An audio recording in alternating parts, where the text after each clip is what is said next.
Argentina, primeira vitória no Congresso do presidente Javier Milei. Ele aprovou um pacote econômico, 4 meses de governo. Vamos conferir. Embora desidratado, o pacote de reformas abre caminho para privatizações, flexibiliza leis trabalhistas e concentra poderes nas mãos do presidente da República para governar por decreto em questões administrativas, econômicas, financeiras e energética. A lei ainda oferece por 30 anos benefícios fiscais a empresas com investimentos superiores a 200 milhões de dólares. Para entrar em vigor, o texto deve ainda ser aprovado pelo Senado, onde o presidente pode ter mais dificuldade. A coalizão governista conta com apenas 7 dos 72 senadores. O projeto já havia sido colocado para votação em fevereiro.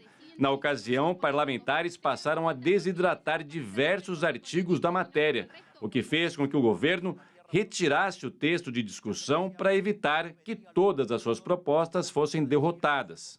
Na mesma sessão, deputados também aprovaram um pacote fiscal que era debatido junto com a Lei Ônibus e que, na prática, reduz a faixa de isenção do imposto de renda no país. Nós mostramos, Daniel, uma série de imagens de protestos. Eles têm ocorrido com certa frequência na Argentina em relação às propostas da política econômica do presidente Milei. Mas você separou para nós algo que nos deixa com ponto de interrogação. Protestos de um lado e do outro, Daniel, um aumento sensível da pobreza na Argentina. O objetivo aqui, William, é só fazer um pouco a gente pensar, porque Milei conquistou algumas vitórias importantes. Vitória política hoje, vitória do lado da política fiscal, conseguiu o primeiro superávit fiscal desde 2008. E neste mês existe uma expectativa do mercado financeiro de que pela primeira vez em alguns meses a inflação volte para casa de um dígito. Qual que é o outro lado da moeda? É isso que a gente vai ver no gráfico aqui, que é a evolução do índice de pobreza urbana na Argentina. Vamos dar uma olhadinha no gráfico preparado aqui pela nossa equipe. O gráfico volta lá para o início dos anos 2000, quando a gente atingiu, logo depois do default da dívida, Corralito, toda a crise política na Argentina, desvalorização, um auge de 54% de pobreza.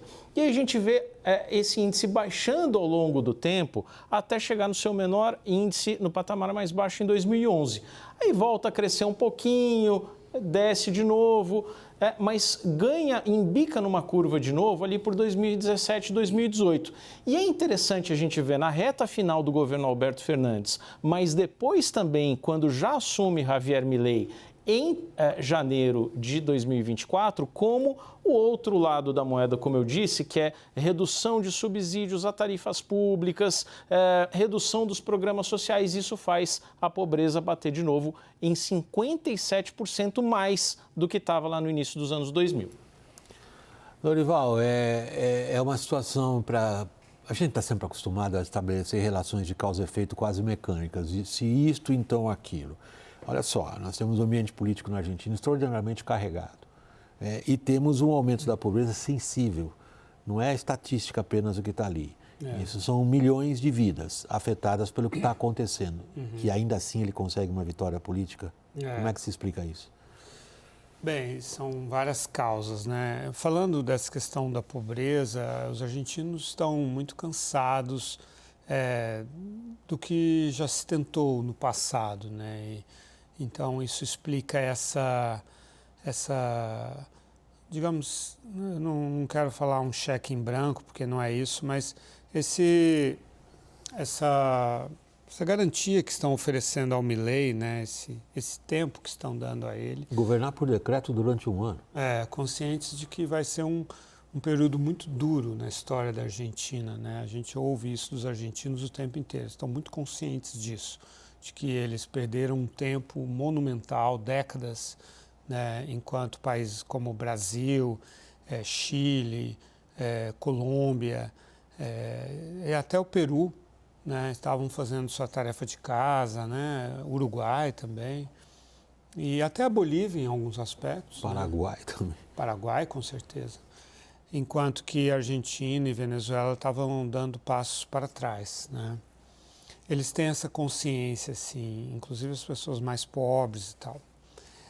Agora, com relação à vitória de hoje, A governabilidade da Argentina, ela depende de acordos entre o presidente e os governadores, né? Concessões aos governadores, porque as províncias são muito dependentes, elas não têm um orçamento fixo, com verbas carimbadas, transferências garantidas, como acontece na Federação Brasileira, porque não é uma federação a Argentina, né? Então, ele costurou isso muito bem, junto com a irmã dele, a Karina Milei, que é a secretária da presidência, e a própria vice-presidente, Victoria Villarruel, e outros também, que trabalharam time bastante. Super reduzido. Mas muito próximo do Milei, né? E com as cartas muito rentes assim, ao peito e conseguiram realmente isso. Agora, e fizeram muitas concessões e distorceram bastante o sistema para poder garantir, né, essa votação e tal. Um exemplo que está sendo muito citado hoje é da indústria dos cigarros, né, do tabaco, que a maior empresa de lá, Sarandí, ela tinha uma liminar na justiça para não pagar um imposto variável. E aí as outras pequenas todas pagavam e essa grande não pagava. Em vez de fazer a grande pagar, e essa empresa ela paga campanhas de deputados e tal, financia campanhas, aí o que eles fizeram foi retirar o imposto variável de todos e aumentar o imposto fixo e vai aumentar o preço do cigarro e tal. Então são esses jeitinhos que foram dados assim, né? Agora no Senado, o Milei está propondo o que ele chama de Pacto de Maio, né? Porque no dia 25 de maio é o dia da independência e ele pretende já ter aprovado tudo e tal. E aí, o que os governadores, aliás, estão dizendo é o seguinte, olha, agora a coisa é mais difícil, né? Porque os kirchneristas têm 33 das 72 cadeiras do Senado e quando foi submetido em fevereiro o decreto geral, teve 42 votos contra, ou seja, 9 não kirchneristas também votaram contra. Então, a situação do Senado... O que tinha acontecido também na Câmara, em boa medida. Mas a situação do Senado é muito mais apertada, né? E aí os governadores que são da oposição dialoguista, como eles dizem, estão falando que querem gestos de amor do presidente, significando mais verbas para as províncias e desbloquear as obras, né? Então vai ter que haver um certo populismo ali econômico do Milei para conquistar, mas não está nada garantido. O principal objetivo deles é conseguir empatar para que a vice-presidente que preside o Senado desempate.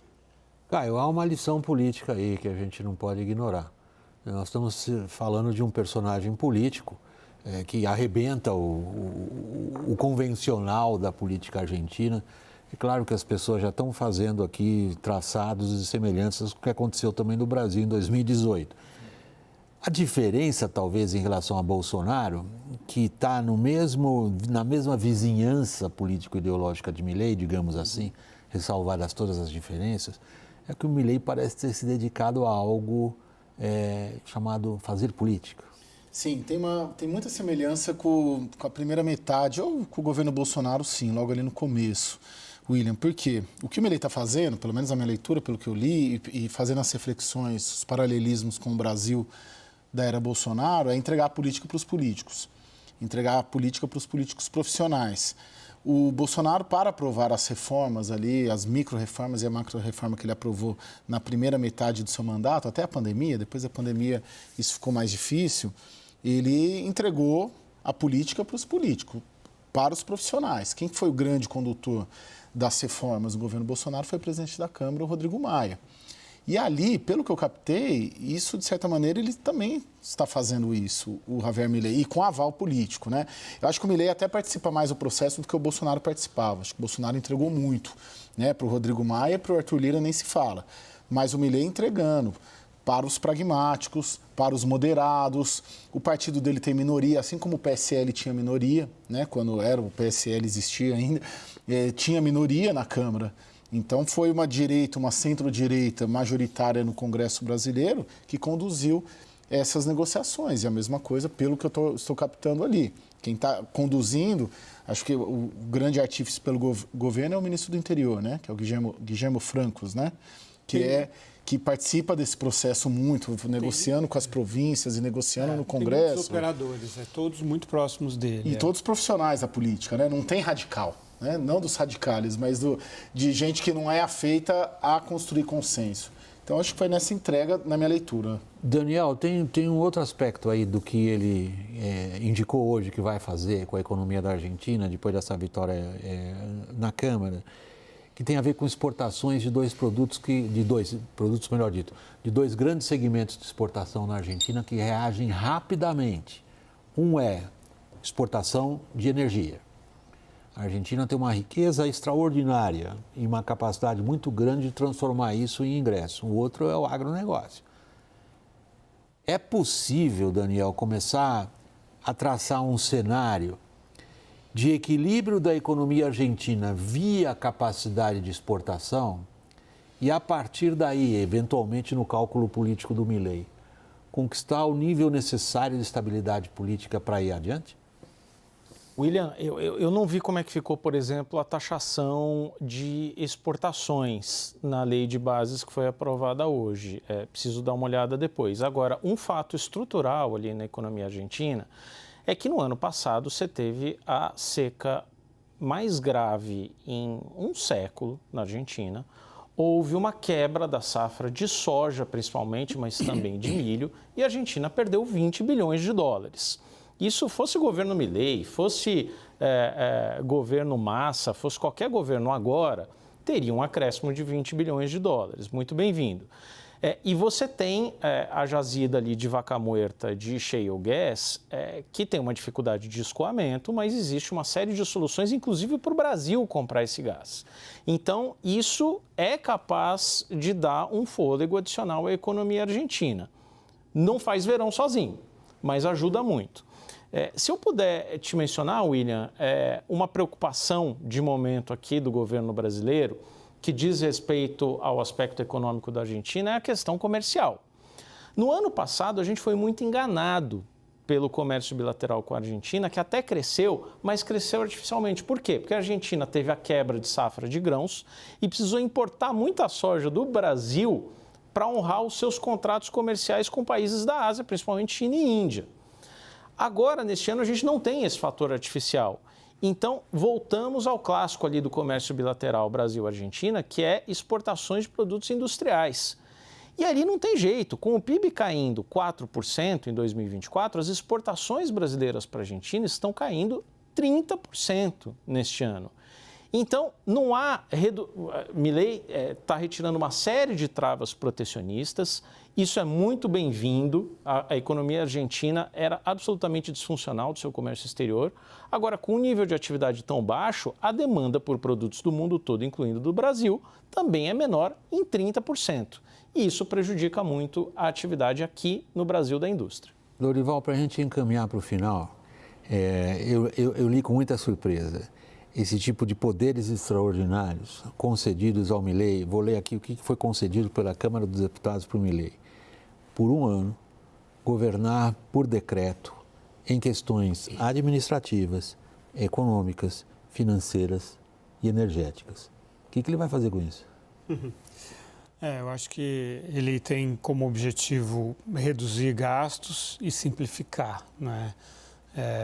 Então, mas isso não vai tirar dele a necessidade de negociar, né? Assim, o jogo já está, na verdade, bastante jogado, né? Os atores políticos argentinos, eles são bastante articulados entre si, no sentido de eles se organizam muito assim para antever o que vem pela frente. Então, ele vai usar todo o capital que ele tem de apoio popular para fazer medidas que serão bastante impopulares até chegar ao limite em que ele terá de voltar a negociar. E ele demonstrou isso hoje, né? Por exemplo, as 6 províncias patagônicas lá do sul, elas têm incentivos fiscais, né? Uma espécie de zona franca de Manaus. Mais ou menos isso. Chamada Zona Fria. E ele manteve. né, manteve para ter o voto das bancadas dessas províncias. Então, teve uma série de concessões, de coisas que certamente ele não gostaria de ter feito, que vão contra o que ele mesmo prometeu na campanha.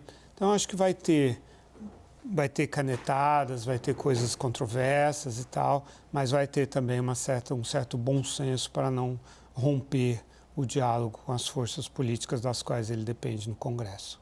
Lorival Santana, começando por você, obrigado pela participação, boa noite. Indo a Brasília, agradecendo a você, Daniel Hittner, boa noite. Caio aqui ao meu lado, boa noite. Eu estou indo para o feriado, Caio, amanhã a loja é tua. Tá bem, pode deixar. Boa noite, obrigado. Muita honra.